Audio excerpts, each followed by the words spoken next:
આ તરફ દ્વારકામાં હોળી ટાણે જન્માષ્ટમીનો માહોલ જામેલો જોવા મળી રહ્યો છે। હોળી પર્વની ઉજવણી કરવા લાખો ભક્તો દ્વારકા પહોંચ્યા।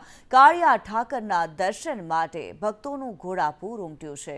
ભક્તો કાળિયા ઠાકરના ગીતો પર ઝૂમી ઉઠ્યા। વ્યવસ્થા જાળવી રાખવા જિલ્લા તંત્ર ખડેપગે સજ્જ જોવા મળી રહ્યું છે।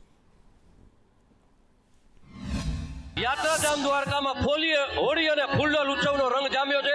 હું આપને દેખાડીશ કે આજે ભક્તો છે ભગવાન દ્વારકાધીશની જે શ્રૃંગાર આરતી છે કરી અને જે અંદર અબીલ ગુલાલની છોડથી રંગે રંગાઈ ગયા છે। આપ જોવો છો કે ભક્તો મોટી સંખ્યામાં આવી અને ભગવાનના ગુણગાન ગાઈ રહ્યા છે અને રંગે રંગાઈ ગયા છે। આજે ડીજેના તાલ સાથે ભગવાન દ્વારકાધીશના પરિસરમાં ભક્તો ખૂબ જ આનંદ અને ઉલ્લાસથી નાચી ઝૂમી ઉઠ્યા છે।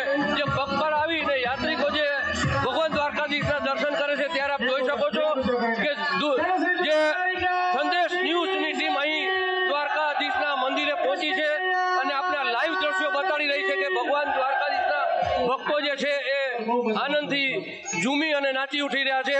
તો ક્યાંક ને ક્યાંક જે સંદેશની ટીમ છે એ ભગવાન દ્વારકાધીશના દર્શન કરવા લોકો જે આવે છે ત્યાં પહોંચી આવી છે।